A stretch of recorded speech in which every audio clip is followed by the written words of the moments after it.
السلام عليكم ورحمة الله تعالى وبركاته. السلام على صاحبي يلا هلكاني وكلمية برايفت سكول مجاعيونا وعمر محمد هدي أي توقت قاعد يكوات هلكان اللي قصوا بقطه وحن كعد صنية إن تقصوا بيرتقال كنا كلمية برايفت سيد ونقطه مت نجمد أصحاب تكوحرن هلكاني نلص عتمر واللي بأنصار إنه مقالة هلكاني مركز يسوون 10 وكفهمة لغة إنجليزية تناوصلة وكبرته هذا دونيسو إن اللغة برته فضلا نقصوا بير صاحبي يلا ما أنت وحن صود ياري 10 types of lover أو noocyada jaceylka types of lover oo noocyada jaceylka hadaba qof walba inuu intaan uu ila fahmo aad buu marka isaga ay muhiim ugu tahay marka dhamaantiinaba waxaan idin rajeynayaa in 10kan inta ku jiro aad wax badan aad ka faa'iidi doontaan sidoo kale asxaabtaada inaad sii gaarsiin doonto nagu soo biir adigoo taabanayo calaamadan ku muuqata ee subscribe ta ah sidoo kale adigoo like gareynayo muuqaalka adigoo haddana sii share gareynayo muuqaalkan oo commentiga qaybta hoose aad ku soo qorayso faalo walba ee markaasi ku saabsan muuqaalkan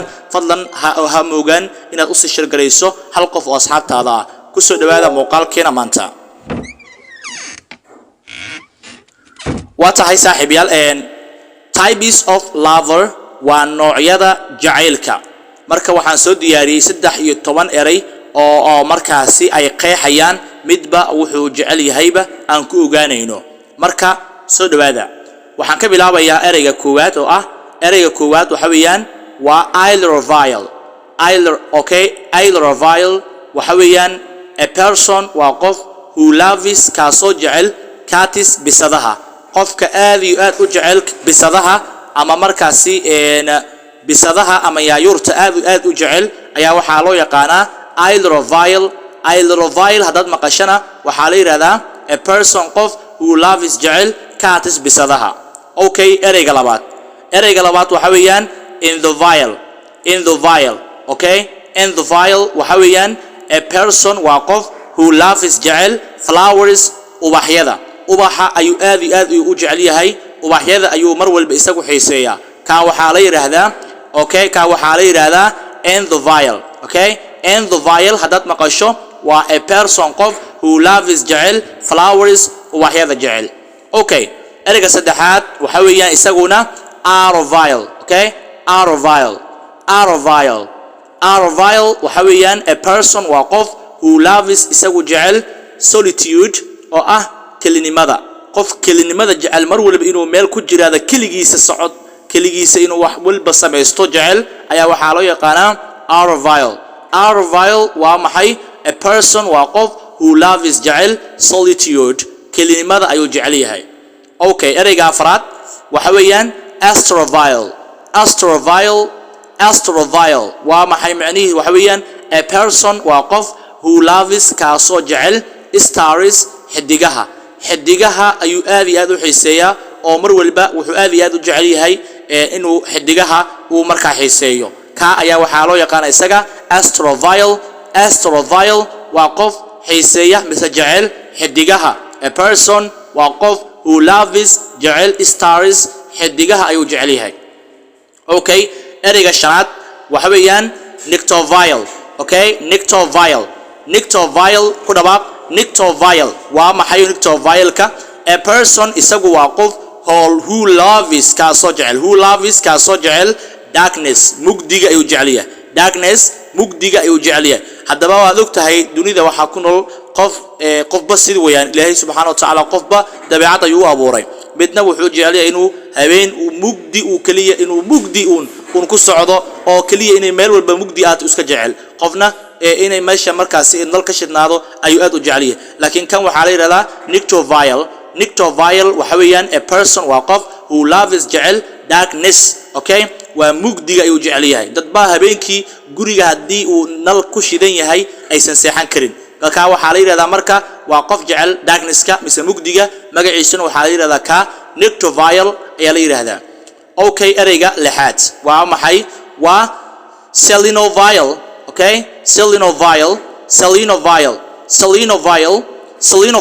ku dhawaaq selenovial waa maxay waa a person waa qof who loves jecel the moon xidigaha ayuu jecel yahay the moon ama dayaxa ayuu aad iyo aad uga helaa oo dayaxa ayuu jecel yahay bisha ayuu jecel yahay ninkan oo dayaxa ayuu jecel yahay okay magaciisa waxa la yiraahdaa selenovial a person waa qof who loves jecel oo mar walba ka hela the moon dayaxa ama bisha ayuu aad iyo aad u jecel yahay.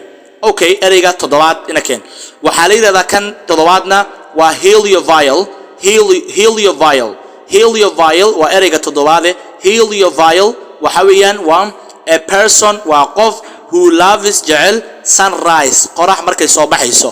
qoraxda markay soo baxayso dadka qaar ba aad iyo aad u jecel oo qoraxdu markay soo baxayso waxay ku soo baxdaa qaab markaad aragto aad iyo aad u wanaagsan marka dadka ay markaas ay fiirinayaan meesha qorax ka soo baxayso aad bay meesha ugu mashquulayaan si uu arko kaliya qoraxda soo bixitaankeedii ayuu marka ka helaya. qofkan waxaa la yiraahdaa marka okay heliovial ayaa waxaa la yiraahdaa a person waa qof who loves jecel sunrise oo ah qorax soo bixitaankeedii ayuu jecel yahay. qoraxda soo bixitaankeedii uu jecel yahay. okay kan sideedaad ereyga sideedaad oo imaa waxa weeyaan ereyga sideedaad waxaa la yiraahdaa isaga okay ereyga sideedaad waxa weeyaan waa